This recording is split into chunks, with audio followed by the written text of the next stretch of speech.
ऐश्वर्या कपूर और आप देख रहे हैं मेरे साथ पूछता है भारत। शुरुआत ऐश्वर्या के एजेंडा से, और एजेंडा में दर्शकों बात कि विपक्ष अपना मन नहीं बना पा रहा है या दोबारा एक बार फिर यह डिसाइड नहीं कर पा रहा है कि वो बजट के साथ है कि बजट के खिलाफ है, कि मोदी सरकार 3.0 और वित्त मंत्री निर्मला सीतारमण का ये 7वां बजट जो उन्होंने पेश किया वो अच्छा है या गलत है, उनका है कि नहीं है। कंफ्यूजन है, कंफ्यूजन है, जैसे विपक्ष के नेतृत्व में कंफ्यूजन है। आज मैं आपसे पूछूं कि विपक्ष का नेता कौन है? ऑफिशियली तो राहुल गांधी हो गए, लेकिन क्या अखिलेश यादव मानते हैं? क्या ममता बनर्जी मानती हैं? क्या ये सारे नेता मानते हैं राहुल गांधी को अपना नेता? खड़े होकर बोल दें एक बार अखिलेश यादव की हां राहुल गांधी मेरे नेता हैं। कभी नहीं बोलेंगे और ना बोल सकते हैं, क्योंकि उनको एग्जैक्टली पता है कम 27 यानी 27 के उत्तर प्रदेश के चुनाव आए तो दोनों का वोट बैंक सेम है। और वहां इस बार जितना कांग्रेस उठी है वो इन्हीं रीजनल प्लेयर्स का जो शेयर था वो लिया है। इसीलिए अखिलेश यादव बजट पे अलग लाइन है, राहुल गांधी या कांग्रेस पार्टी हमारा बजट है। कांग्रेस पार्टी ने बोला है कि कागज उनका है, स्टांप मोदी की है। समझ रहे हैं आप?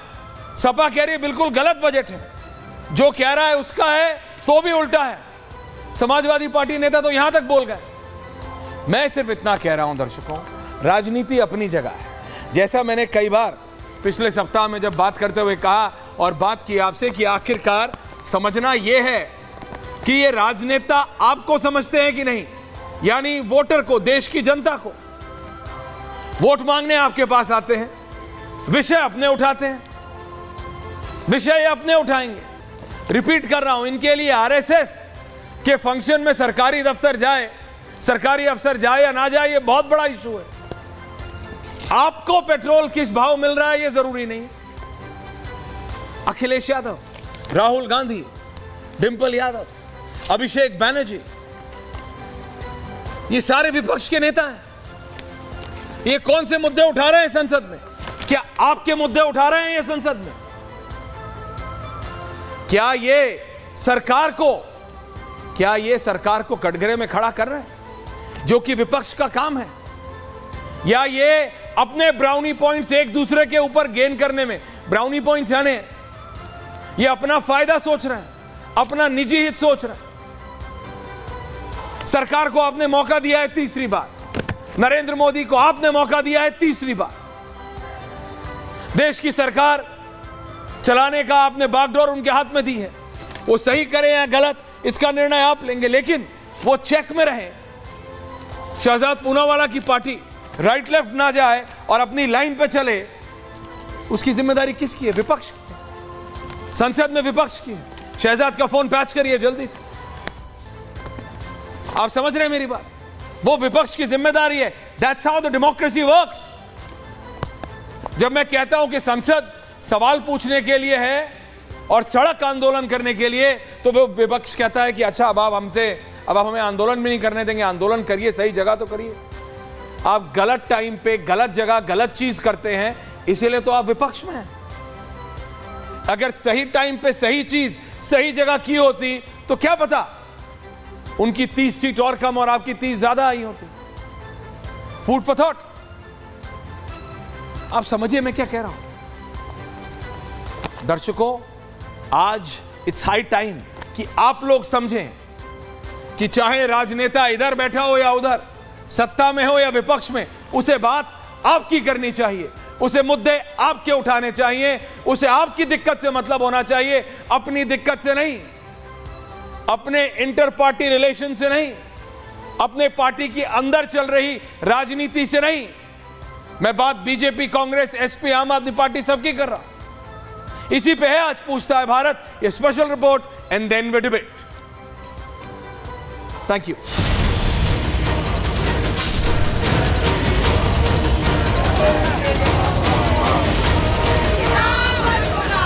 ये बजट समाज के हर वर्ग को शक्ति देने वाला बजट है। ऐसा बजट मैं कभी नहीं देखा और ये सिर्फ किसी को खुश करने के लिए, कुर्सी बचाने के लिए वो ये सब हुआ है। कुर्सी बचाने वाले बात बोलने का अधिकार उनके पास नहीं होता है।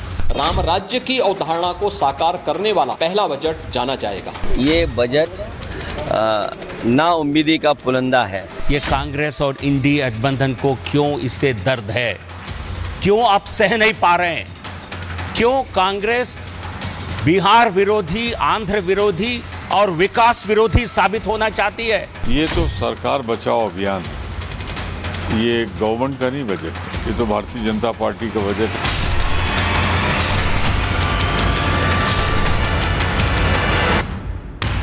पूछता है भारत।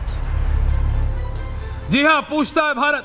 भारतीय जनता पार्टी के राष्ट्रीय प्रवक्ता शहजाद पूनावाला, समाजवादी पार्टी के मनोज सिंह काका जी मेरे साथ हैं, वरिष्ठ पत्रकार राहुल देव जी मेरे साथ हैं, वरिष्ठ पत्रकार रामकृपाल सिंह जी मेरे साथ हैं। मैं शुरुआत कर रहा हूं पॉलिटिशियन से और उसके बाद अजय वर्मा जी। टेंशन मत लीजिए, आपके बाल ठीक लग रहे हैं, टेंशन मत लीजिए। यही दिक्कत आपके राजनेताओं को वहां भी, अरे ऊंचा नीचा आप छोड़िए, वो सब ठीक हो जाएगा। फ्रेम की टेंशन छोड़िए, आप ये सब गिमिक्स की बात छोड़िए, बात जनता के मुद्दे की कीजिए।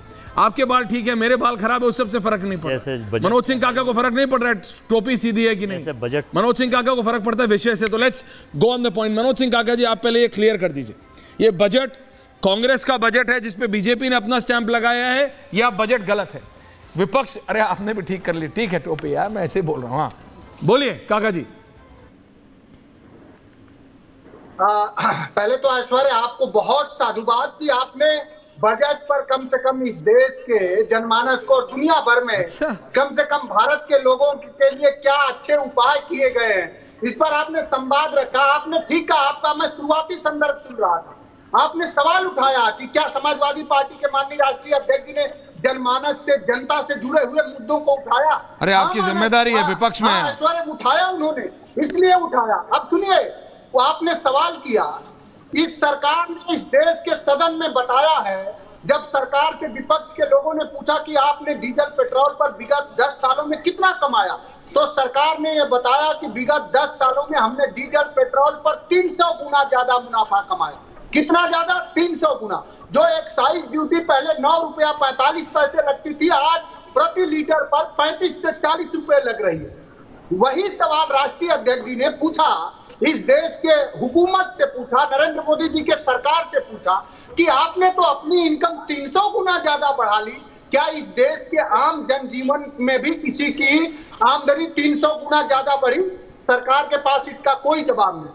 सरकार का ये आंकड़ा है, जनसत्ता की रिपोर्ट है, आप पढ़ते होंगे, मैं उम्मीद करता हूं कि मेरा सहधर्मी साथी शहजाद भी पढ़ता होगा।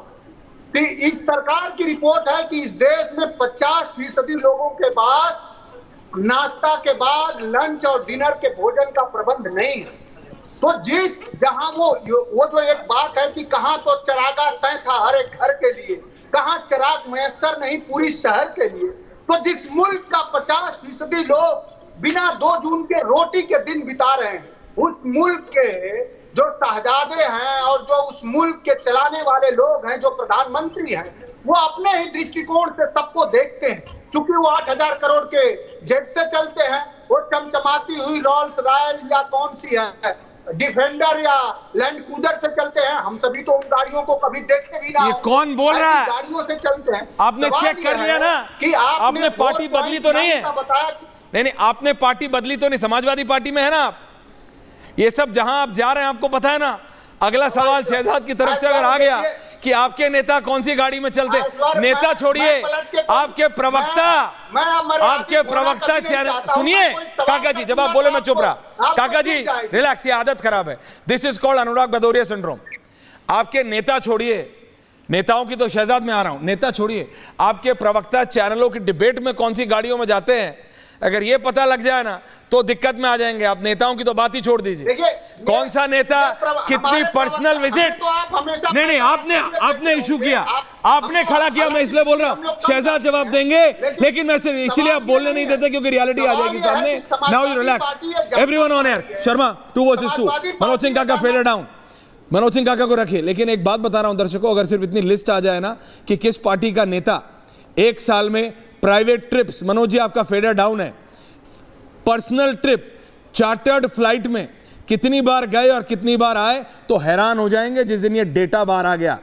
मनोज सिंह काका इसलिए बीच में बोल रहे हैं क्योंकि वो जानते हैं एग्जैक्टली कि फ्राइडे शाम को किस पार्टी के नेता कहां जाते हैं और मंडे सुबह सुबह आ जाते हैं चार्टर्ड फ्लाइट से, ठीक है ना, चार्टर्ड फ्लाइट से। तो वहां मत जाइए जहां जिनके खुद के घर शीशे के होते हैं वो दूसरों के घरों में पत्थर नहीं फेंकते हैं। बहरहाल मनोज सिंह काका के सवाल का जवाब शहजाद पूनावाला दे रहे हैं, बीजेपी दे रही है। मनोज सिंह जी आप ही के सवाल का जवाब आ रहा है। हाँ शहजाद जी जवाब दे रहे हैं, शहजाद और आंसर प्लीज। देखिए क्योंकि उन्होंने एक शेर सुनाया है तो शेर का कर्ज जो है मैं पूरा कर देता हूं। चिरागों के शहर में कागज का लिबास ओढ़े निकले हो, जरा संभल के चलो तुम नशे में हो।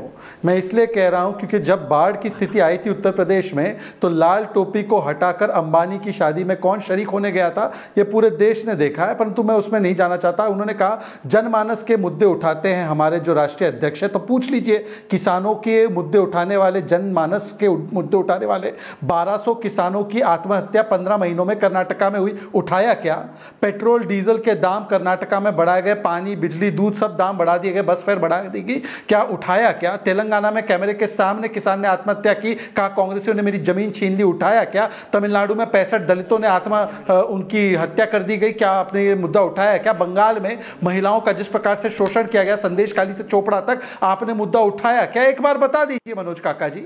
और आज देखिए आज मुद्दा क्या है, आज मुद्दा ये है कि इंडी अलायंस, मनोज जी बीच में नहीं प्लीज रिलैक्स, मैं उसका उदाहरण देता हूं। आरजेडी के इनके साथी है, वो कहते हैं अनुराग भदौरिया सिंड्रोम इज रॉन्ग। और Manoj ji please don't do this. मिल गई, समोसा मिल गया, इनको सब कुछ मिल गया बिहार को, मतलब कि बिहार को क्या मिला है पहले अपने गठबंधन के। एक सेकंड दूसरी बात, अरे भाई बीच में नहीं मनोज जी, ऐश्वर्या जी मेरे गले के दुश्मन बने हुए हैं आप लोग। एक दिन अनुराग, अब राहुल जी आप मुझे बताइए मैं किसको बुलाऊं समाजवादी पार्टी? अनुराग सिवाय भाटी जी के कोई है नहीं जो। काका जी मैंने पहले आपको मौका दिया, आपने बोला, उसके बाद अब दूसरे लोगों को तो बोलने दीजिए। रिक्वेस्ट है मेरी, it's my humble request to you काका जी।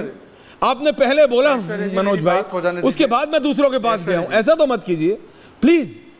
थैंक यू, दोबारा आऊंगा। शहजाद अपनी बात पूरी कीजिए। ऐश्वर्या जी, हाँ ऐश्वर्या जी, हाँ ऐश्वर्या जी देखिए बजट को लेकर भी कंफ्यूजन देखिए। हाँ। कांग्रेस कहती है ये कॉपी पेस्ट बजट है, फिर उसी वाक्य में कहती है कि बेकार बजट है। भाई कॉपी पेस्ट है, अगर आपके मैनिफेस्टो से और बेकार भी है तो आपका मैनिफेस्टो बेकार है। वो कांग्रेस पार्टी कहती है कि देखिए बिहार को पकौड़ी मिल गई, बिहार को समोसा मिल गया, और आरजेडी कहती है झुंझुना मिला। अब उत्तर प्रदेश के जो हमारे जनमानस के मुद्दे समझने वाले नेता है अखिलेश जी, कॉम्पिटिशन ऐसा लगा हुआ है, खड़गे जी के यहाँ नहीं गए, वो ममता दीदी के यहाँ चले गए, वो कहते हैं कि उत्तर प्रदेश को कुछ नहीं मिला। मैं आज आपके सामने दो आंकड़े रखना चाहता हूं। 2012-13 में उत्तर प्रदेश को पता है कितना मिला? 59,000 करोड़। आज 2024 में पता है बजट में कितना मिला? 12,40,000 करोड़ जो स्टेट्स को मिले उसमें से 2,23,000 करोड़, मतलब 18% उत्तर प्रदेश को मिला है। अगर मेरा आंकड़ा झूठा है तो मनोज काका जी बता दीजिए। मनोज काका जी यूपीए में कितना मिला उत्तर प्रदेश को और आज कितना मिला आपके सामने है। चलिए छोड़ देते, मैं आपको दूसरा आंकड़ा देता हूं। बिहार को पिछले 10 वर्षों में पता है 9 लाख करोड़ मिला और यूपीए के जमाने में 2,75,000 करोड़ मिला। तो ये चुनाव से कोई लेना देना नहीं। सबसे ज्यादा पैसा अगर उत्तर प्रदेश और मध्य प्रदेश और बिहार के बाद किसी को मिला तो पश्चिम बंगाल को मिला, 98,000 करोड़ मिला। उसके बाद महाराष्ट्र को मिला 78,000 करोड़, उनको 76,000 करोड़ का पोर्ट भी मिला, उनको 8,000 करोड़ का स्पेशल प्रोजेक्ट्स भी मिला। परंतु हम क्यों बांटने लगे? और आप बोलते हैं ना कि राज्यों का नाम नहीं लिया, राज्यों का नाम नहीं लिया, केवल 2 राज्यों का नाम लिया। तो कौन सा वो बजट था यूपीए का जिसमें सारे राज्यों के नाम लिए गए? एक उदाहरण ये बताता हूं, 2012-13 में पश्चिम बंगाल से जैसे यूपीए का तमिलनाडु के साथ अलायंस टूटा, एडीएमके के साथ अलायंस नहीं था, तो तमिलनाडु का नाम ही नहीं लिया उन्होंने 2012-13 के बजट में। पता है, इस पर जवाब दीजिए। नहीं ठीक है, पॉइंट टेकन। मैं अब राहुल देव जी और राम कृपाल जी के पास जा रहा हूं। अजय जी मैं आ रहा हूं सर आपके पास, उसके बाद एग्जैक्टली 4 मिनट में। राहुल साहब, ये विपक्ष कंफ्यूज है बजट को लेके भी। कांग्रेस कह रही भाई हमारा है, सिर्फ उन्होंने कवर पेज चेंज कर दिया है। समाजवादी पार्टी कह रही भाई किसी का भी हो, जनता विरोधी है। एक विपक्ष का सेक्शन कह रहा है इट्स अगेंस्ट फार्मर्स, एक विपक्ष का सेक्शन कह रहा है नहीं ओके है लेकिन स्पेसिफिकली मिडिल क्लास के खिलाफ है। So they are all as confused. But सरकार कह रही है हमें एग्जैक्टली पता है हमें क्या करना है, और हमारा ये पहला वर्ष है, तीसरी बार में अभी हमारे 4 और बजट आने, will do what we have to do at the right time. Politics वो भी कर रहे हैं, पॉलिटिक्स ये भी कर रहे हैं। Rahul ji, how do you see this?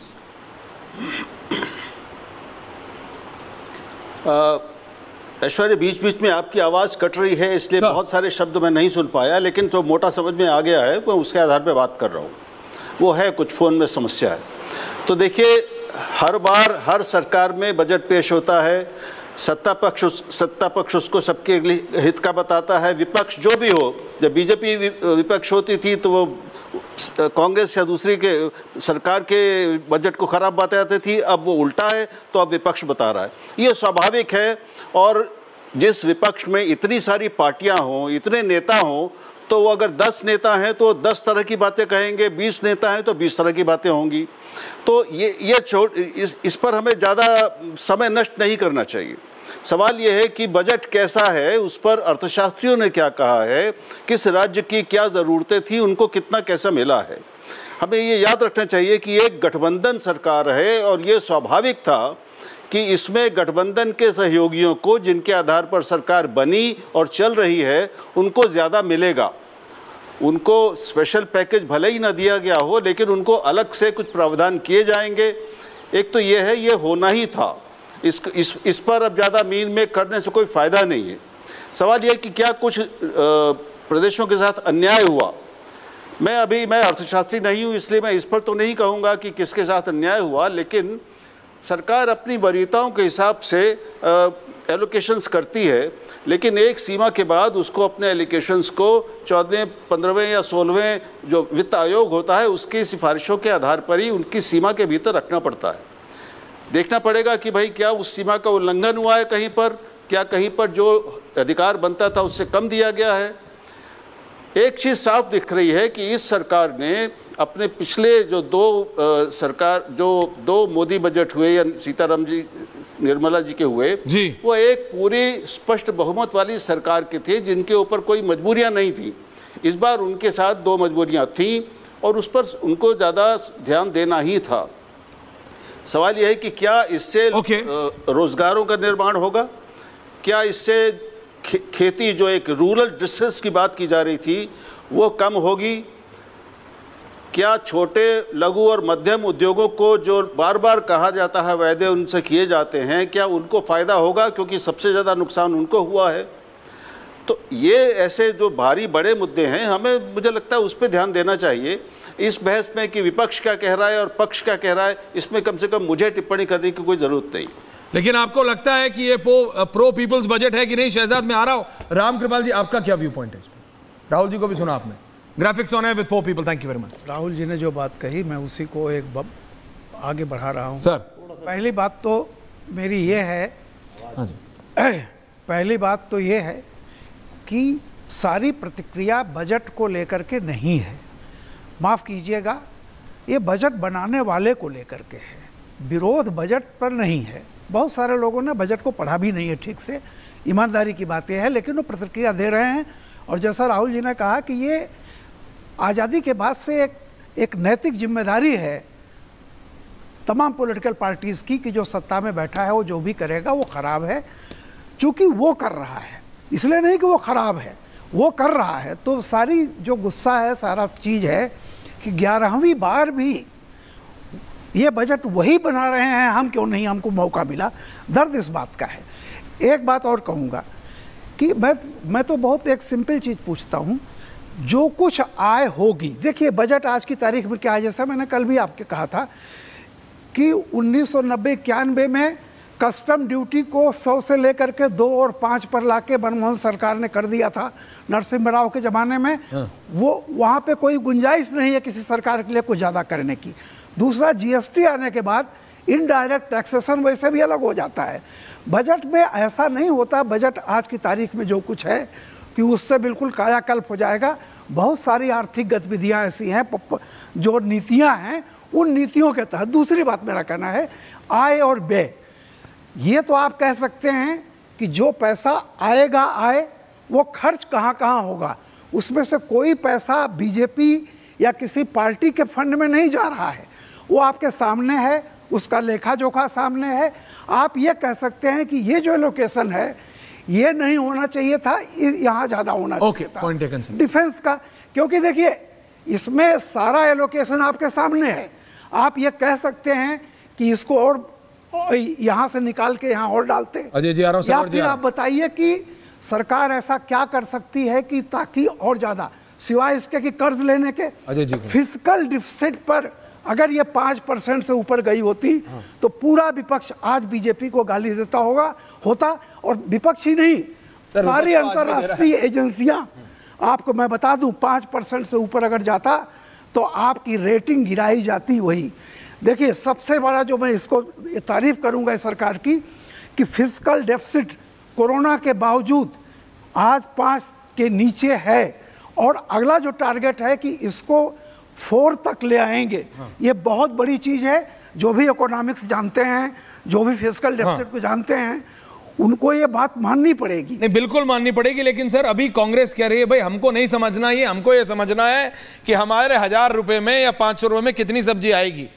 Ajay Verma ji, what's Congress stand? Congress का क्या स्टैंड है? शहजाद जवाब दे रहे हैं उसके बाद। देखिए ऐश्वर्या जी, सरकार ने कहा कि हमारा बहुत बढ़िया बजट है। नेचुरल है, सरकार अपने तो हमेशा कहती थी, आपकी थी, आपकी भी कहती थी। नेचुरल है, सरकार अपने बजट को बढ़िया ही बता। सरवर साहब आ रहा हूं। ये देश की जनता तय करेगी। जो महंगाई की पीड़ा झेल रही है, जो बेरोजगारी की 9.2 दर है वो झेल रही है, जो देश में अमीरी गरीबी का फर्क है वो झेल रही है। बजट में सरकार ने जो मुद्दे रखे, जो रखे बहुत कह रहे हैं सही रखे हैं। हमारी कॉपी पेस्ट में से क्रीम तो इन्होंने छांट ली और मट्ठा को बाहर फेंक दिया। शहजाद कमिंग। सरकार ने क्या, मैं बता तो दूं पहले, जरा टाइम आराम से, पूरा टाइम है, मैं बोल रहा हूँ। देखिए एक तो सबसे बड़ी 70 साल से ऊपर की जो पेंशन का था उसमें बजट में कोई जिक्र नहीं किया है, वो सरकार का मुख्य एजेंडा था, वो कहाँ चला गया, एक नंबर। दूसरा नंबर, 2021 के बाद जो जनगणना होती थी 10 साल में 11, 21, 1, आज 24 आ गया। बजट में एलोकेशन उसका कोई प्रावधान नहीं। इससे क्या होगा, 10-12 करोड़ लोग जो अन्न मिल रहा है, जिनको 5 किलो आस पर आश्रित है, 80 करोड़, वो बढ़ जाते, उसका कोई पैसा नहीं है, क्योंकि सरकार की नीति और नियत गलत है। बिहार वाले लोग भी आर्थिक जनगणना की कर रहे थे, तो आर्थिक तो छोड़ दीजिए, जातीय जनगणना की कर रहे थे वो भी छोड़ दीजिए, अब तो जनगणना ही नहीं हो रही है। तीसरा मैं पूछना चाहता हूं देश की सरकार से कि रक्षा के बजट में उम्मीद थी कि 7.5 के आसपास पहुंचेंगे, 6-12, 594 था, 6-12, तो रक्षा के बजट को भी निराश किया है वर्तमान। हम 12 और 14 पे मत पहुंचिए कि सब 12 में था, 14 में था, 13 में था, 11 में था। अरे भाई, एक वास्को डिगामा साहब जब आए थे 2014 में, भारत की खोज की गई, और ये मैं नहीं कह रहा, इनकी एक MP है कंगना रनौत, उन्होंने कहा था कि भारत आज़ादी 2014 के बाद हुआ था और महात्मा गांधी का योगदान नहीं, नरेंद्र मोदी जी ने आज़ाद कराया था। हमने मान लिया, तो 14 के बाद चर्चा करें और 24 तक 10 साल में क्या दिया क्या लिया, आर्थिक असमानता कितनी बढ़ गई, बेरोजगारी उच्चतम स्तर पर है। आज आलू में टमाटर, मट्ठा, दूध, छाछ, पनीर, इसकी बात करो। महंगाई का जो मामला है, देश की जनता, महंगाई का पूछो शहजाद जवाब देंगे। % लोग सोना नहीं खाते। शहजाद जी जवाब दीजिए। वो आलू, गोभी, प्याज, टमाटर, आटा, छाछ, पनीर यही खाते हैं। शहजाद जवाब दे रहे हैं, अब आपका जवाब आ रहा है, रिलैक्स, पूरा टाइम दे दिया आपको। एक शेर सुना दो, शेर सुना दो, उसके बाद फाइनल करना। शहजाद शेर का टाइम दे दीजिए। सुन लीजिए कि हम भाजपा को सुनाना चाहते हैं, सुनाइए, उन्हीं को सुना रहे हैं और उन्हीं के लिए समर्थन। जल्दी सर सुना रहा हूं, 10 सेकंड से ज्यादा नहीं लूंगा। कि भूल गए सीढ़ियां ना, अरे कैसी बात कर रहे हैं, सीढ़ियां उन्हें मुबारक जिन्हें छत तक जाना है, सीढ़ियां भाजपा को मुबारक जिन्हें छत तक जाना है। मेरी मंजिल तो आसमान है, मुझे रास्ता खुद बनाना है, यानी कांग्रेस को रास्ता खुद बनाना है। सड़कें ठीक बनाना, गड़बड़ नहीं। सड़कें की तो पूरे जवाब दे रहे हैं। ओके, जवाब पॉइंट पे रहते हैं। शहजाद जवाब, counter please. Thank you. BJP is countering back. चलिए, अच्छी बात है। इन्होंने कंगना रनौत का जिक्र किया, तो मुझे बताना है कि सैम पित्रोदा ने कहा है, और उनका ट्वीट आज भी है, कि संविधान बनाने में नेहरू का ही योगदान है, आम्बेडकर कौन थे? तो आप स्वीकार लो, वो तो कंगना रनौत का बयान उनकी राजनीति से आने से पहले था। ये बयान तो सैम पित्रोदा ने बख्तौर as official office bearer of Congress किया है। तो आम्बेडकर जी के विषय में आपका क्या सोच है? अगर ऐसा है तो उनको वापस क्यों लिया पार्टी में? चलिए, उसका जवाब बाद में देना, पहले इसका जवाब दीजिए कि महंगाई इतनी बड़ी समस्या है ना, तो कर्नाटका में पानी, दूध, पेट्रोल, डीजल का दाम क्यों बढ़ाया? अभी कर्नाटका में सिनेमा हॉल के टिकट का और ओटीटी का भी दाम बढ़ा दिया, हर चीज पर दाम बढ़ा दिया, बस फेयर का दाम बढ़ा दिया। मतलब महिलाओं को फ्री राइड देने का झांसा देते हैं और मर्दों से दुगनी रेट हासिल करते हैं, तो फिर पूरे परिवार में कुल मिलाकर किसी को कुछ फ्री नहीं मिला। चलिए छोड़ देते हैं उस विषय को। उन्होंने कहा जनगणना के विषय में, अरे भाई कर्नाटका में आपने जातिगत सर्वे करके रखा हुआ है, उसकी रिपोर्ट जारी कर दो ना। हिमाचल में क्यों ये आइडिया नहीं आ रहा आपको, क्यों नहीं करवाते? छोड़ दीजिए इस बात को भी। मैं आना चाहता हूं राहुल जी के विषय पर। राहुल जी ने कहा कि देखिए गठबंधन के साथी है तो उनको मोबिलाइज करने के लिए बजट में लाना पड़ेगा। राहुल जी, मैं आपको कुछ आंकड़े देना चाहता हूं और बड़े सम्मान से आपके साथ। Rahul Dev ji on air. हमारी सरकार ने पिछले 10 वर्षों में, सर मैं बीच में नहीं बोल रहा था किसी के, बिहार को पिछले 10 वर्षों में, जब हमें आपके हिसाब से उस प्रकार की ज़रूरत नहीं थी, हमारी सिंगल पार्टी की सरकार, मतलब सिंगल पार्टी मेजॉरिटी थी, हमने 10 वर्षों में 9 लाख करोड़ दिए हैं। और इसकी तुलना कीजिए यूपीए 2 में जब इनको ज़रूरत थी तब इन्होंने यूपीए 1 यूपीए 2 में मिलाकर 2,75,000 करोड़ दिया है। मैं आपको और आंकड़े सुनाना चाहता हूँ। देखिए वेस्ट बंगाल को 93,000 करोड़, वहाँ पे ना चुनाव है ना वो हमारे साथी है। महाराष्ट्र से ज़्यादा दिया है, अगर हम लोग चुनाव के लिए करते तो महाराष्ट्र को ज़्यादा दे देते। तमिलनाडु को 50,873 करोड़ और आंध्र प्रदेश को 50,474 करोड़। आप बताइए तमिलनाडु को क्यों हमने ऑब्लाइज किया? सुन लीजिए और एक आंकड़ा बता रहा हूँ। तमिलनाडु को यूपीए के 10 वर्ष में 1.6 लाख करोड़ और वही तमिलनाडु को एनडीए के मोदी जी के 10 वर्ष में 5 लाख करोड़।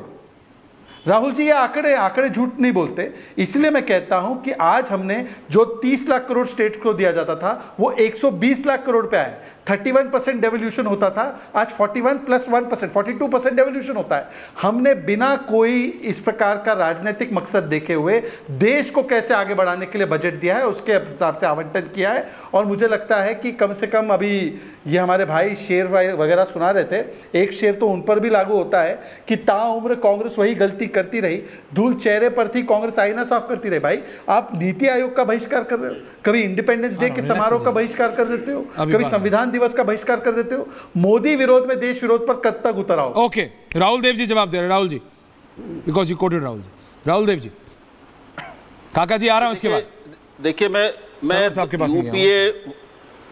मैं यूपीए 1 और 2 और एनडीए 1 और 2 के आंकड़े लेकर, बजट के आंकड़े लेकर नहीं बैठा हूँ। वो कोई अर्थशास्त्री भी नहीं हूँ। शहजाद ने वो तैयारी की है क्योंकि उनको इसका जवाब देना, बचाव करना बजट का। मोटी चीज़ ये है कि जब हम एलोकेशंस की बात करें तो एक है एब्सोल्यूट नंबर में बात करें, दूसरा है कि हम प्रतिशत में, अनुपात में बात करें। देखना ये पड़ेगा कि इन अलग अलग राज्यों को, इन दोनों सरकारों के कार्यकाल में जो पैसा मिला वो अनुपात में एक दूसरे से कितना अलग है। अब वो वरना 1 लाख करोड़ जीडीपी का हर साल जीडीपी बढ़ रही है, अर्थव्यवस्था का आकार बढ़ रहा है, इसलिए अलग अलग सेक्टर्स को और प्रदेशों को मिलने वाला पैसा भी बढ़ रहा है। तो जब उसको एब्सोल्यूट टर्म्स में देखें तो तस्वीर समझ में नहीं आती, ये अनुपात देखना पड़ेगा। अब इस बार मैं समझता हूँ कि जो मैंने कुछ आंकड़े देखे हैं कि नरेगा में पैसे कम हो गए हैं। डिफेंस बजट में देखा जाए तो उसमें जो उम्मीद की अभी बात हो रही थी कि वो अभी 4.8% से भी थोड़ा कम ही है, उसमें बहुत सारी चीज़ें हैं। तो अभी जब एक मंत्रालय को, एक राज्य को अलग अलग योजनाओं की गहराई में जाकर विस्तार से हम देखेंगे तभी इस पर टिप्पणी करना ठीक होगा। मैं बिना पढ़े और अध्ययन के इस तरह की टिप्पणियां नहीं करना चाहता। एक वाक्य, मोटी बात यह है कि हर सरकार अपने समर्थक वर्गों और राज्यों को ज़्यादा एलोकेशन देती है, मदद करती है। कांग्रेस ने भी किया है, बीजेपी भी करेगी, एनडीए ने भी किया है, उससे पहले भी किया है और यूपीए ने भी किया है। तो इस पे हमें आश्चर्य नहीं होना चाहिए। मोटी बात यह है कि इससे ग्रोथ बढ़ेगी कि नहीं, रोजगारों का निर्माण होगा कि नहीं होगा, तो उसको नई जो नीतियां हैं उनमें क्या है। अभी एक बड़ा अच्छा, ये ठीक है सरकार ने एक तो लगता है कि कांग्रेस से कुछ तो लिया है कि उसने पीएलआई की जगह ईएलआई कर दिया, यानी एम्प्लॉयमेंट इंसेंटिवाइज किया है। ये अच्छी बात है, कई अच्छे तत्व हैं इसमें और उनका और विस्तार से देखेंगे तो शायद और वो होगा। तो कई जगह कोर्स करेक्शन हुआ है इस बजट में, ये दिखता है, ये अर्थशास्त्र भी मानता है। जवाब शहजाद कोई आंसर, उसके बाद सरवर साहब आ रहा हूं। शहजाद, हाँ देखिए, बहुत ही सम्मान से फिर से एक बार राहुल जी, ये ELI की बात कह रहे हैं कि हमने इनके मैनिफेस्टो से लिया है। कोविड में सबसे पहले ELI की स्कीम लागू की गई थी, कांग्रेस का कोई मैनिफेस्टो तब नहीं आया था, तब कांग्रेस तो कुछ और सुझाव दे रही थी। दूसरी बात, आपको ये पता होगा कि कांग्रेस ने अपने मैनिफेस्टो में लिखा है कि हम 2.5 लाख सरकारी नौकरी कर्नाटका में, 2 लाख सरकारी नौकरी तेलंगाना में, 1 लाख सरकारी नौकरी हिमाचल में देंगे। वहां पर वो सरकारी नौकरियां क्यों नहीं दे देते? वहां पर सरकारी नौकरी मांगने वाले लोग आए तो उनको पीट दिया गया। रिपब्लिक का भला है कि वो सभी के न्यूज दिखाता है, वरना कुछ चैनल गुजरात की वायरल वीडियो दिखा देते हैं पर तेलंगाना और बाकी जगहों की वीडियो दिखाने को तैयार नहीं है। चलिए, पर वो उन तक की बात मैं अभी नहीं करना चाहता। तीसरी बात पे आना चाहता हूं। मान्यवर, 2014 में अर्थव्यवस्था की साइज थी $2 ट्रिलियन, आज वो अर्थव्यवस्था की साइज हो गई $3.944 ट्रिलियन, मतलब दुगनी हुई है। उसी बीच में तमिलनाडु को जो दिया गया पैसा आवंटित किया गया वो 2.5 टाइम्स बढ़ा है। इकॉनमी 2 टाइम्स बढ़ी है और हमारा एलोकेशन टू तमिलनाडु 2.5 टाइम्स बढ़ा है। मतलब मोदी जी का दिल इतना बड़ा है कि चाहे वो प्रदेश उनके साथ चले ना चले। और दूसरी ओर, जब AIDM के सरकार में आई तमिलनाडु में, तो 2012-13 में तमिलनाडु का जिक्र तक नहीं किया कांग्रेस पार्टी ने अपने स्पीच में। नहीं किया, ओके। मैं ये कह रहा हूं सिर्फ शहजाद, जनता ये कह रही है, रविमय शर्मा जिनके लिए आप हमेशा कह देते हैं ना कि ऐश्वर्या, उसने सिर्फ मेरे को एक चीज़ अभी बोली कि ऐश्वर्या जी एक बात शहजाद जी को ज़रूर बोलेगा कि दालें महंगी हो गई। तो जो आप समझा रहे थे ना सर कि ये 4% 5%, हाँ। जनता ये देख रही, मैं सिर्फ इतना कह रहा हूँ, मैं उसका जवाब दूं? हाँ प्लीज दीजिएगा, आप प्लीज दीजिएगा, आप प्लीज दीजिएगा। I will come back to you. पर मैं मनोज सिंह काका के पास जा रहा हूँ। मनोज सिंह काका जी, क्या विपक्ष जनता के रियल इशू नहीं समझ रहा है क्या? आपको RSS और उन सब से आज मैं देख रहा था समाजवादी पार्टी के नेता संसद में भी आज भी मतलब मीडिया उनसे पूछ रही है सर क्या कहेंगे। RSS, आपको इश्यूज उठाने हैं, जनता से जुड़े मुद्दे उठाइए ना। डिबेट में आप उठा लेते हैं, अनुराग भदौरिया अपनी वीडियो वाले मतलब इशू उठा लेते हैं। आप लोग संसद में क्यों नहीं उठाते जनता के इशू? आप लोग विपक्ष में, आप लोग जनता का रिप्रेजेंट, सरकार से पूछिए ना सही सवाल, क्यों नहीं पूछते आप लोग? पार्लियामेंट में जाके पता नहीं आप लोगों को क्या हो जाता है। ऐश्वर्या, आपके नेता लोग क्या किस जी ऐश्वर्या, मैं तो हतप्रभ हूं कि आपने किस दृष्टिकोण से देखा। हमारे नेता ने तो बहुत वाजिब सवाल उठाया कि आप अपने उन लोगों को जो आपकी सरकार बचाए हुए उन बैसाखियों को आप पैसा दे रहे हैं, लेकिन जब आपसे पूरे आप जब प्रधानमंत्री कोई नई चीज की है क्या? कहना भी होना प्रधानमंत्री हैं मनोज सिंह जी, आप बात समझिए। आप महंगाई पे उठाइए, आप उठाइए, नौकरियों पे आप उठाइए, युवाओं के लिए क्या है? अरे अगर कांग्रेस की सरकार होती, एक सेकंड मनोज सिंह जी रिलैक्स, आप ही से पूछ रहा हूं। अरे आप ही से पूछ रहा हूं, जा नहीं रहा हूं आपसे यार, आप ही से पूछ रहा हूं, आप ही से पूछ रहा हूं, आप ही जवाब दीजिएगा। मैं बोल रहा हूं कोई नया नवेला, कोई नई थ्योरम इजाद कर दी क्या बीजेपी ने? यार ये प्रॉब्लम है। अरे आप सुनिए तो, बोलते रहे तो जवाब क्या देंगे? अरे तो सवाल तो कर लूं तो पहले। बीजेपी ने कोई नई थ्योरम इजाद कर दी क्या? राजनीति में इससे पहले भी ये हुआ है, इसके बाद भी ये होगा कि विपक्ष कोई अच्छी भाई बात न बोल दे। इस बार, अरे आपसे पूछ रहा हूं, बीजेपी को इस बार JDU और TDP की 2 सपोर्ट के स्टिक्स हैं उसके पास, ठीक है? 2 बैसाखी के 2 सपोर्ट स्टिक्स हैं, जो आपको कहना है कह लीजिए। 2 पार्टी सपोर्ट कर रही हैं, उन्होंने उनको खुश कर दिया पहले साल में ही। क्या इससे पहले नहीं हुआ या इसके बाद नहीं होगा? होगा। पर आप तो मुद्दा उठाइए ना, नौकरियों का, महंगाई का, आप तो उठाइए। देखिए, आप नहीं उठा रहे। मैं ये कह रहा हूं सरकार को वहां घेरिए ना जहां घेरने की जरूरत है।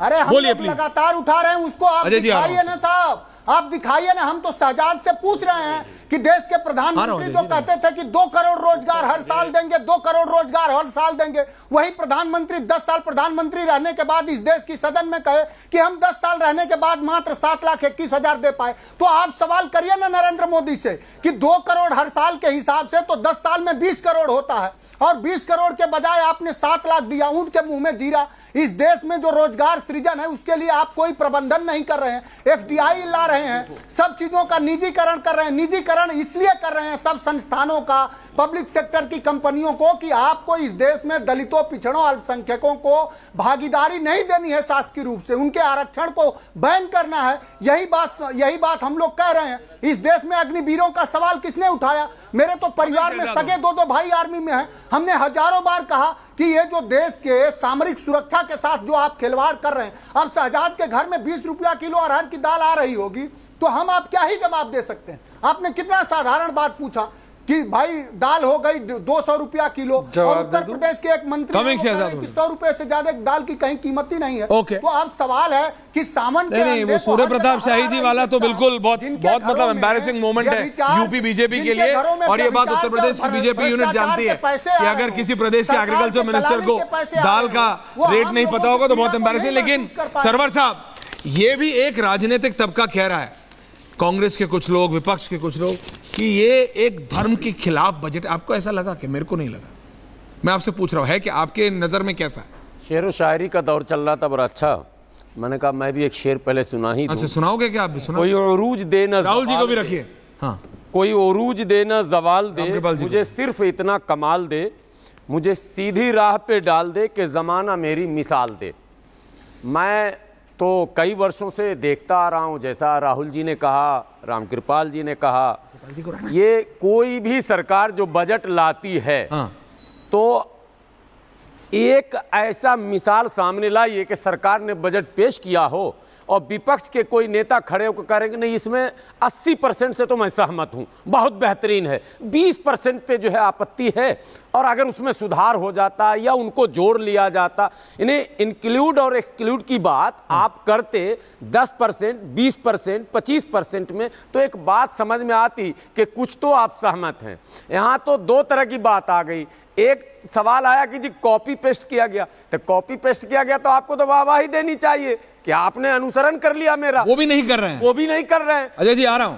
तो आपने एक सवाल, ऐश्वर्या जी, आपने एक सवाल उठाया बहुत महत्वपूर्ण कि विपक्ष इशू जो फ्रेम करता है जब संसद में खड़े होते हैं, तो इशू अलग है। मैं विपक्ष के नेता राहुल गांधी जी की बात कर रहा हूं, संसद में खड़े होते हैं, सरकार भारतीय जनता पार्टी की, आरएसएस की नहीं है। आरएसएस एक संगठन है और ऐसे अनेकों संगठन भारत में। आप सीधा सीधा प्रधानमंत्री और भारतीय जनता पार्टी और भाजपा या एनडीए की सरकार को कटघरे में लाते, तब हम समझते कि आपने विपक्ष की भूमिका निभाई। आप वहां पर ऐसा माहौल बनाते हैं कि एक वर्ग विशेष को यह संदेश चला जाए कि देखो हमने आरएसएस को भी घेरा, देखो हम फलां के भी खिलाफ हैं। मतलब आपको इससे फायदा होता है क्या? तुम मेरे उस वर्ग को फायदा होता है क्या? तुम मेरे पीछे आ रहा हूं। अभी काका जी ने एक बात कही, काका जी ने एक बात कही, क्या कह दिया? सारा विपक्ष कह रहा जेडीयू को दिया, सुनिए, जेडीयू को दिया और टीडीपी को। अजय जी एक मिनट, बहुत इंपॉर्टेंट बात बोलिए, इंपॉर्टेंट बोलिए। जेडीयू को दिया, टीडीपी को दिया, यानी कि अपनों को दिया, सहयोगियों को दिया। अभी सब यही करते काका जी, आपके राष्ट्रीय अध्यक्ष ने टिकट सबसे पहले किसको दिया, जरा लिस्ट बताइए तो। फंस गए, फंस गए, फिर अपने भतीजे को दिया, फिर अपने भाई को दिया, फिर अपने चाचा को दिया। ये तो मानव स्वभाव है साहब, पहले लोग अपनों को देते हैं, ये मानव स्वभाव है। काका जी, Sarwar ji, on air now, only one मसला। मानव स्वभाव के विपरीत हमारे राष्ट्रीय अध्यक्ष जी इस देश में ये मानव स्वभाव है, पहले अपनों को देखा जाता है। अरे भाई मैं बिहार का हूं, मैं तो खूब खुश हूं, 58,000 करोड़ मिल गया, मैं तो माला माल हो गया, कैसे बढ़े उनको, मेरे राज्य का तो विकास होगा, मैं तो खुश हूं। सबको पता है क्यों दिया है। अरे नहीं सर, मेरे मुख्यमंत्री खुश है भाई, समाजवादी पार्टी ने मेरे मुख्यमंत्री राजनीतिक रूप से सबसे आगे बढ़ा। ओके, रिलैक्स नाउ एवरीवन, हजारों सालों से सताया जाता रहा। सुनिए, आपके पास जवाब नहीं है जो उन्होंने पूछा, वो तो तब भी अपने सहयोगियों को दे रहे हैं। आपके नेता तो घर से बाहर ही नहीं जाते परिवार के अलावा। अजय जी प्लीज, काका जी, आपको मेरे से बेहतर पता है। सवाल संसद में वो पूछिए जो जनता का है। अजय वर्मा जी, आपको शेयर कहना था। शहजाद आ रहा हूँ, रिलैक्स, तो मैं रखूंगा। जल्दी जल्दी। अभी देश क्विक आपने बोला था, कह तो रहा हूँ, वो बीच में बोलिए। नहीं बोलेंगे। देश की सरकार के पक्ष रख रहे थे, तो मैं सरकार को और उनको दिखाना चाहता हूँ कि मैं आईना हूँ, दिखाऊंगा दाग चेहरे का, जिसे बुरा लगे वो सामने से हट जाए। आईना ही तो नहीं बन रहा, कोई शीशा साफ कर रहा है, कोई आईना बन रहा है। अब सुन लीजिए, हट जाइए सामने से। और रहा सवाल, आप कह रहे थे कि साहब टिकट किसे दिया, तो who can survive, best can survive. वो लोग, अखिलेश जी ने टिकट दिया, वो बेस्ट थे, बेस्ट हैं। और आने इसका मतलब उनके परिवार के अलावा कोई बेस्ट नहीं है। अरे बेस्ट है, मेरे परिवार के अलावा कोई बेस्ट नहीं है। 7 जीते हैं अजीत जी, उनके परिवार को 4 ही है। ओके, रिलैक्स नाउ, रामकृपाल जी क्विकली। शहजाद आ रहा हूं, सुन लिया, जल्दी बोलिए। बजट में बोलिए, जल्दी बोलिए ना। बजट की जहां तक सवाल है सरकार का, देखिए, केवल भारत का मतलब बिहार और आंध्र प्रदेश नहीं, यहां 30 स्टेट है और 5 टेरिटोरियम है। ऐसा नहीं होता सरकार बिल्कुल आंख बंद कर ले और उन 2 को ही दे दे। देना चाहिए, ठीक है, लेकिन इसका मतलब ये नहीं। ओके, पॉइंट टेकन, आप रिपीट कर रहे हैं। रामकृपाल जी जल्दी, कैसा जवाब दे रहे हैं? राहुल सर आ रहा हूं। बहुत थोड़ा सा है, आराम से सर प्लीज मत दीजिएगा। अरे नहीं ऐसा नहीं 1986 में टाइम्स ऑफ इंडिया में लक्ष्मण का एक पॉकेट कार्टून छपा था। उसमें क्या होता है कि बजट आने के बाद एक पत्रकार जाता है नेताजी के पास और कहता है कि बजट पर आपकी प्रतिक्रिया जानना चाहता हूँ। तो नेताजी ने कहा कि भाई मैं तो अभी सफ़र से आ रहा हूँ, मैंने बजट सुना नहीं हूँ, पढ़ा भी नहीं हूँ कुछ, लेकिन ऐसा है तुम आए हो तो लिख लो कि ये बिल्कुल गरीब विरोधी है, मध्य वर्ग के लिए इसमें कुछ भी नहीं है और फलाना है, बाकायदा वो पॉकेट कार्टून है। तो वो आज काफ़ी घूम रहा है, वो मैं आपके पास भेजने वाला था, भूल गया। तो वो आज भी जो हम कर रहे हैं, मुझे वो लक्ष्मण का कार्टून याद आता है। और एक बात और कहूँ, जो अभी तमाम दुनिया भर की बातें यहाँ हो रही हैं, कृपया करके जिस जिस चीज़ों के लिए बजट एलोकेट हुआ है वो भी देख लीजिए। दिल्ली से देहरादून अगर हाईवे बन रहा है तो आप बताइए कि क्या वो उत्तराखंड के उसमें जाएगा या इसमें जाएगा? दिल्ली में नहीं ma'am. Shehzad coming to you, please आ रहा हूं आपके पास। अरे एक मिनट सुना है, सबको पता है। Ajay ji you are not even on air, relax. आप उस पे चल, आपकी बात हो चुकी है अजय जी। हां बोलिए अजय जी प्लीज। बोलेंगे मैं सिर्फ देखिए, मेरा ये कहना है कि जो बजट एलोकेशन है उस पर अगर बात हो, यहाँ हो रहा है बिहार और उनके बिहार के किस किस प्रोजेक्ट पे, आप ये भी तो देखिए किस किस प्रोजेक्ट के लिए क्या किया गया है और कहाँ से। मेरा ये कहना है कि उसको भले क्रिटिसाइज कीजिए, लेकिन कोई भी ऐसा है अगर इंफ्रास्ट्रक्चर पर कहीं भी कोई पैसा खर्च किया जाता है, एक स्टेट नहीं उससे कम से कम 4 स्टेट। ओके शहजाद राहुल जी आ रहा हूं लास्ट में आपके पास। शहजाद जवाब दे। Shehzad 90 second answer to all, thank you. क्योंकि ओके अजय जी, शहजाद बोलिए, टाइम थोड़ा कम है आज। क्योंकि मैंने वादा किया था कि क्योंकि मैंने शर्मा जी के सवाल का जवाब दूंगा, ये वादा किया। प्लीज दीजिए। दाल महंगी हो गई है, कह रहे हैं। ये बात सही है, पर आपको याद होगा, हाँ शर्मा जी को शायद याद होगा कि 2011-12 में भी 200 रुपए की दाल का टच हुआ था। परंतु मैं उनसे पूछना चाहता हूँ, पहले 5 लाख से 10 लाख की आय वाले लोग 20% टैक्स भरते थे, आज 7.75 तक 0% टैक्स है। शर्मा जी ईमानदारी से बताइए, जन औषधि केंद्र 10,000 खोले गए हैं, वहां पर जो 100 रुपए की दवाई बाहर मिलती है वो 20 रुपए की मिलती है। ईमानदारी से बताइए शर्मा जी, आपके घर में अगर 5 सदस्य होंगे और हर व्यक्ति 30 GB डेटा इस्तेमाल करता है, 300 रुपए का 1 GB आता था, 45,000 कॉस्ट था, आज उसका कॉस्ट 1500 रुपए है। शर्मा जी, जो इफेक्टिव टैक्स रेट आप जैसे आय वाले लोगों के लिए 19-20% था, वो आज 10% पे आया है। तो शर्मा जी देखिए, कुछ चीजें हैं आप उनके बारे में बोल सकते हैं, पर शर्मा जी ये भी हकीकत है कि आज डबल डिजिट इन्फ्लेशन 5%, 5.5% पर रोका गया है, जबकि 2 वैश्विक परिस्थितियां। परंतु मैं पूछना चाहता हूं, अगर महंगाई विषय है तो कर्नाटका में महंगाई विषय नहीं है क्या? हिमाचल में महंगाई विषय नहीं है क्या? और मैं आपको तो रोजगार पर, अभी रोजगार पर बातें की गई। आरबीआई की रिपोर्ट है, लेटेस्ट आरबीआई की रिपोर्ट है, पिछले 4 साल में 8 करोड़ रोजगार पैदा किए गए हैं। अभी ये आरबीआई की रिपोर्ट के अलावा एसबीआई की रिपोर्ट है कि पिछले 10 सालों में 12.5 करोड़ जॉब्स पैदा हुई, जबकि यूपीए के जमाने में 2.5 करोड़ से कम जॉब्स थी। आज ईपीएफओ का डेटा देख लीजिए कि 16 करोड़ से वो 28 करोड़ हुआ है। आज एलपीएफआर देख लीजिए, लेबर फोर्स पार्टिसिपेशन रेट देख लीजिए, वर्क फोर्स पार्टिसिपेशन रेट देख लीजिए, जो 36 से नीचे हुआ करता था, आज 50 के ऊपर है। तो ये सारे आंकड़े झूठे हैं। जो डबल रेट पर हाईवे बने हैं वो कौन बना रहा है? काका जी मेट्रो थी, आज 20 मेट्रो बनी है, वो कौन बना रहा है? किसी को नहीं। Final answer. एयरपोर्ट बनी थी, 144 एयरपोर्ट बन गए, वो कौन बना रहा है? तो मुझे लगता है कि ईमानदारी से यदि बात नहीं करना, और फिर भी 4 करोड़ रोजगार पैदा करने के लिए, उसके लिए भी आज 2 लाख करोड़ का आवंटन किया गया है, इंटर्नशिप वाली स्कीम शुरू की गई है। अगर वो आपको स्वीकार्य नहीं तो आप बताइए ना, वहां पर क्यों मार रहे हो? ओके अजय जी, नहीं आपका ऑडियो नहीं जा रहा है। Rahul ji 30 second answer sir, thank you. काका जी आ चुका हूं आपके पास। मुझे 2 बातें कहनी है। मुझे जो चीज़ें खटक रही हैं इस बजट में वो ये है कि एक तो जैसे मैंने पहले कहा, नरेगा में एलोकेशन कम हुआ है। दूसरा, शिक्षा, प्राथमिक और माध्यमिक शिक्षा का बजट कम हुआ है। नरेगा में सबसे पिछले 7-8 साल में सबसे कम लगभग 1.78% हुआ है, जो पिछले बजट में 1.9% से ज़्यादा था। दूसरी बात यह है, इसका दूसरा पक्ष ये है कि 2 जो सबसे बड़ी ज़रूरतें किसी इस देश की प्रगति के लिए हैं, सेकेंड जनरेशन इकोनॉमिक रिफॉर्म्स वो उनकी, अभी हम जानते हैं कि गठबंधन सरकार है, लेकिन उनके बिना ये सरकार, अर्थव्यवस्था हमारी बड़ी छलांग नहीं लगा पाएगी। Right sir. लेबर रिफॉर्म्स और लैंड रिफॉर्म्स, इन पर कुछ नहीं कहा गया है। इन पर कुछ नहीं कहा गया है। बात कि भारतीय रेलवे की क्या स्थिति है, हाँ। रेलवे पर कुछ नहीं है, कुछ भी शब्द नहीं है। That's important. शहजाद, टाइम कम है, लेकिन क्योंकि आपने शर्मा जी को इतने जवाब दिए तो आई एम जस्ट बीइंग, मैं सिर्फ ट्रांसलेट कर रहा हूं।